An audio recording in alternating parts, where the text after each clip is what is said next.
All right, if you come back to your computers, go to this website. And it's cap sensitive, so these have to be capital and the rest are lowercase.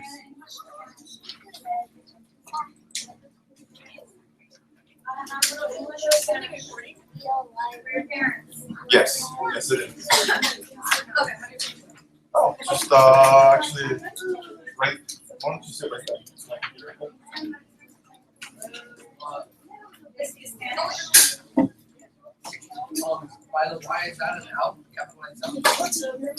This is bit.ly/1.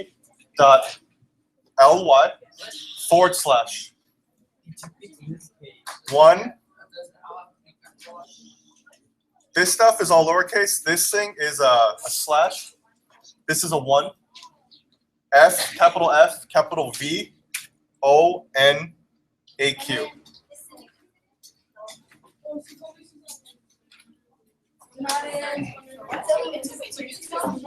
Yeah, it should take you to YouTube.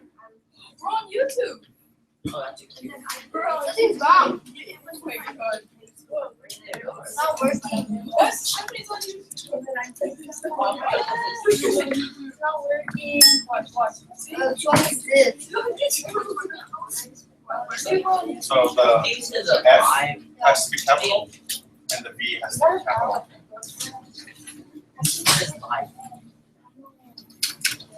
We have 0 views.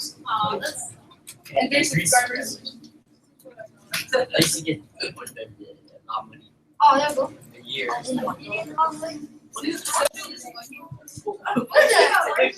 Hey, Thomas. Can you hear me? Maybe. Maybe not.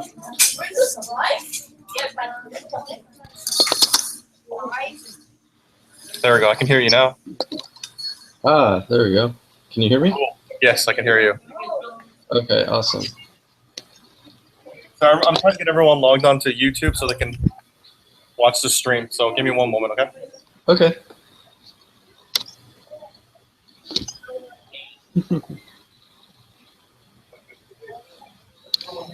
Everyone sees me and very a little bit after.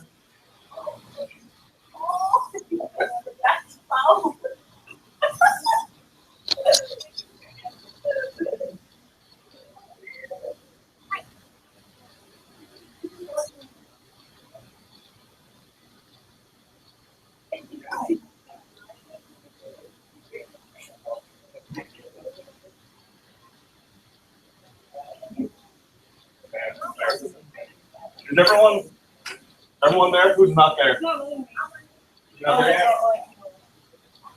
So it's bit.ly/1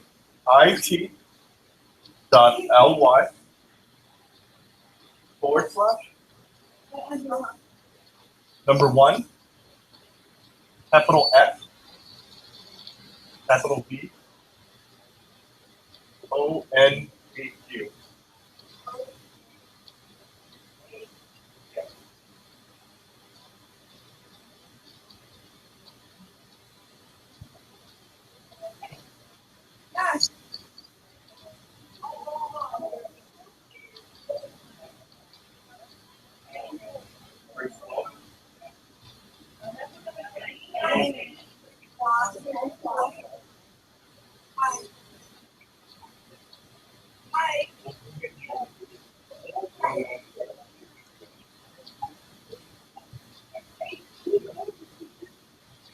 Through my view.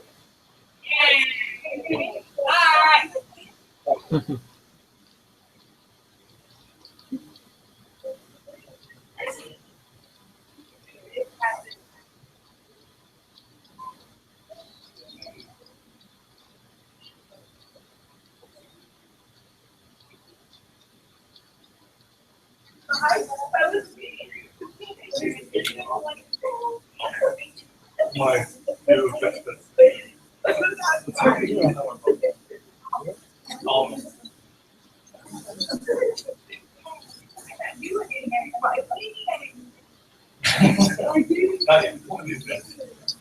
All right, so we have one person left.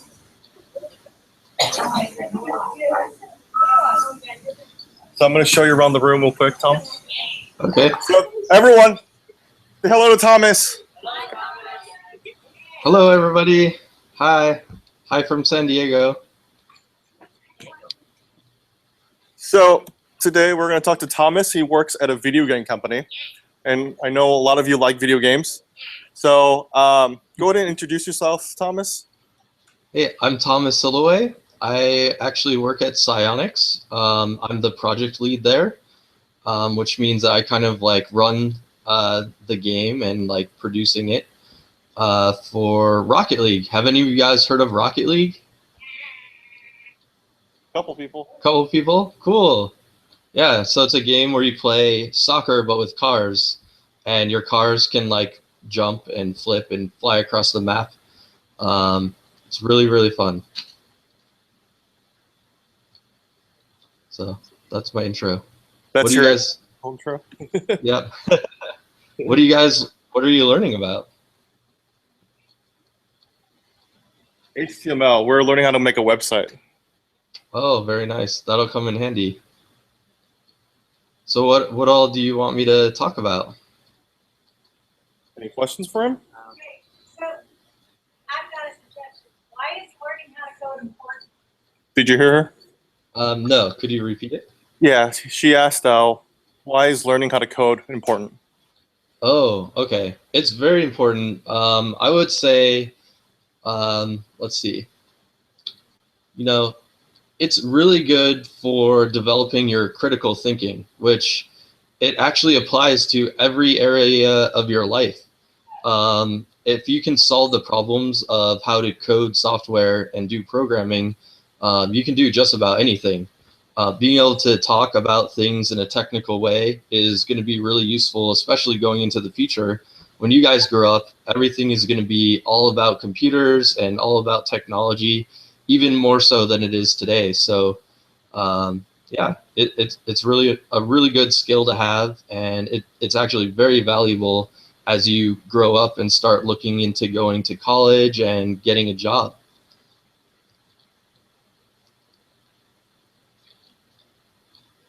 So Thomas, what made you get into programming?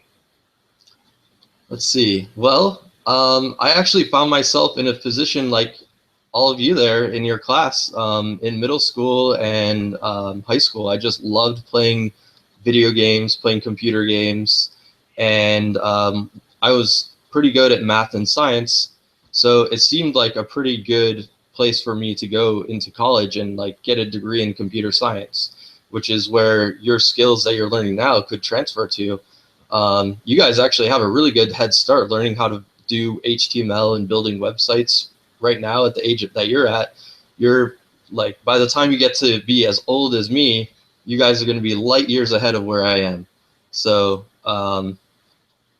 yeah. Cool. Does that answer your question? Yes, that was awesome, Thomas. What's the best part of working at a video game company? That's a good question. Well, so as you're making a game, you can imagine that you have to actually play the game quite a bit to understand if people are going to like the game that you're making, make sure it's going to be fun, try to make sure just everyone is really going to enjoy it. So the best part is like after you've coded something and you're working on programming, getting to test it and play it with your group of peers at work and be able to see other people getting enjoyment out of the stuff that you've been working on and like pouring all of your hard work into. So that's very, very satisfying. But for me, with my background in programming, I actually find the process of programming itself to be really fun. I'm not sure how much experience you all have with it, but when you're programming, you can actually, well, yeah, with your HTML, you'll probably see it. Like you'll be working in HTML and like putting together tags and setting up a website, and then you can like instantly see the results of what you're doing. And to me, that's a very satisfying process. Cool. Let's see if anyone has any questions. Any questions? None yet? You don't have to be shy. You can ask me whatever questions you have.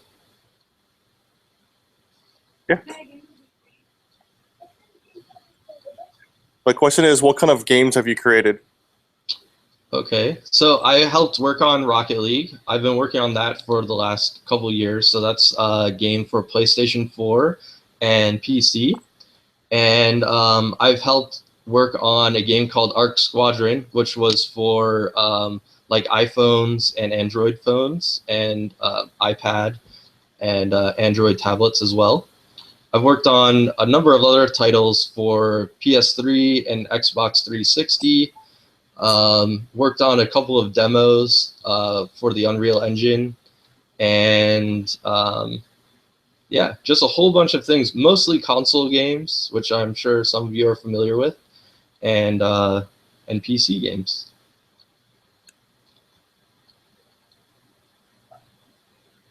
So what's a typical day like for you? Oh, for me, well, now that I'm the project lead at Psyonix, my typical day is in the morning, we'll have a meeting where we call it a stand-up, where everyone comes into the room on the team and everyone goes around and talks about what they're working on for that day. And then after that, everyone goes out and goes to their computers, starts working on the game, and then we'll meet up the next day to talk about what they got done that day. But for me, I'll be there. I'm basically in a support role, so I help people figure out if they run into any problems, what kind of, like, what ways they can go with to like get around those problems and figure out things. So I'm answering a lot of emails, doing one-on-one chats with people, helping make design decisions about like what the game is going to be like.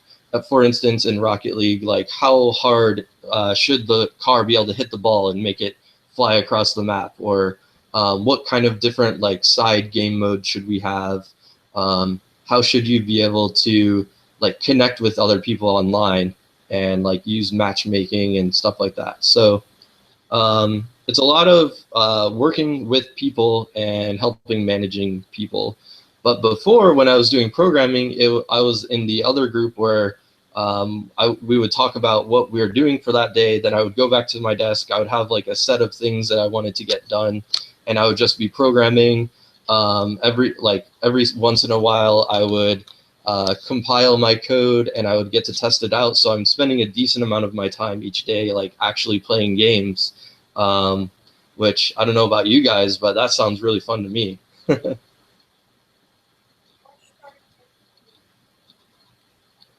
What's the starting pay for like a video game creator? It depends on which field you're in. So for programming, I think that you could go anywhere from around like $30,000 to $50,000, depending on what kind of company you work at. And for if you're doing art, like modeling or concept art, that kind of thing, it might be a little bit less, but it's still pretty much in that same range.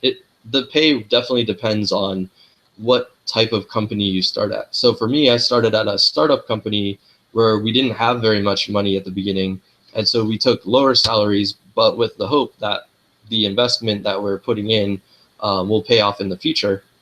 But if you go and work for a really big company like EA or Microsoft, those kind of companies, they'll probably have a little bit higher starting salaries.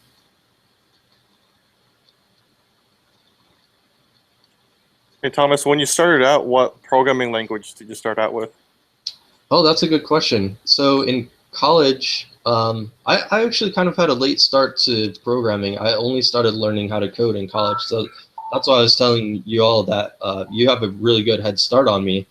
But I started out learning Java in college, and I felt like that kind of transferred over really well to making games.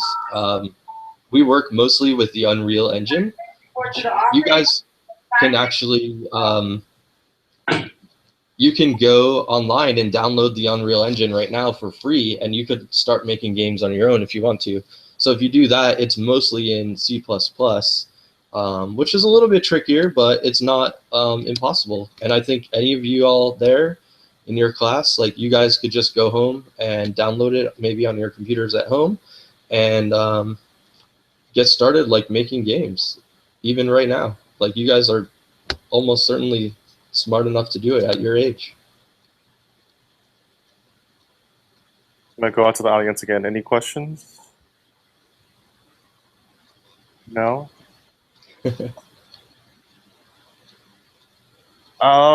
Let's see, what other questions can we ask you? Oh boy.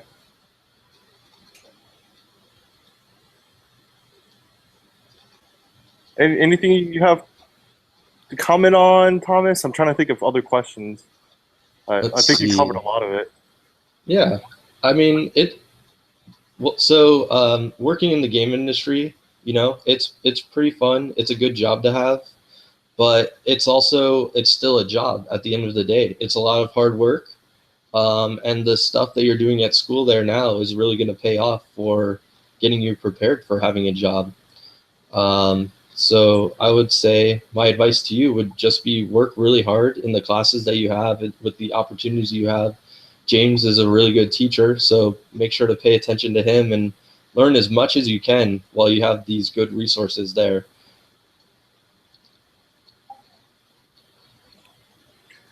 Cool. Yeah, you've covered a lot. And anyone else has any questions about? There's one right there.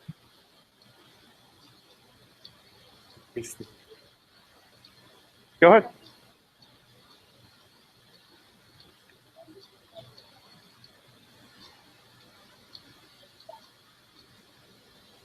When was the last time you made an Xbox One game? We actually haven't made one yet for Xbox One, but we have made a couple of Xbox 360 games. I think the last one we worked on for that was Bulletstorm, which I hope that none of you have played because I think it's a rated M title. Yeah.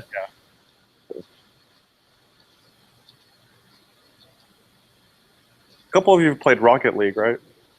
Or know about it? Gio, you played it?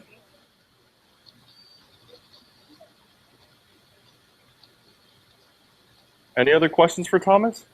Yeah, go ahead.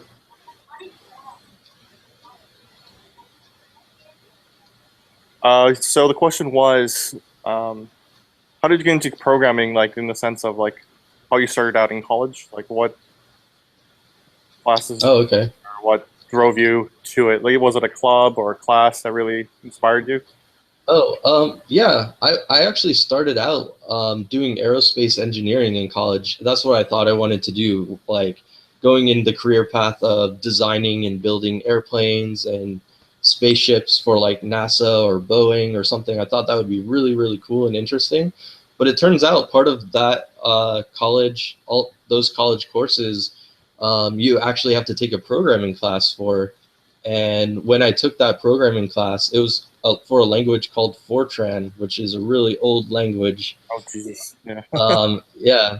When we did that class, I actually had so much fun just doing the programming that I thought that I would want to do that for my career. So I actually switched gears in my freshman year to going into computer science. And it's still an engineering degree, at least where I went to college. So a lot of the intro classes that I was taking carried over. So yeah, that's kind of how it started. And then I got into a video game club at school that really helped motivate me. And some of the games that I was playing, I tried to reach out to the developers, which would now be like people like me, and talk to them about what it's like working in the game industry and what I would need to do to get a job there. So my advice to you, which I figure will probably still apply, is like get out there in your spare time if you're really interested in making games, and just make your own game. A game can be as simple as something like Pong. How many of you guys have heard of Pong before? It's a really old game. Pong? Have you guys heard of Pong? No? Like one person. We're old, Thomas. Yeah. So it's just a game where there's literally a ball bouncing across the screen like this, and you have little paddles that are hitting the ball, so your paddles can move up and down. So it's super simple. It's not it didn't even have like color graphics or anything. So you could make a game as simple as that to get started. And the most valuable thing going into a job is actually starting and finishing a game, because you might realize now in some of your classes it's really easy to start a bunch of things, but it's very difficult to finish. So that is definitely the most valuable thing you can do to try to get a game or a job in the game industry.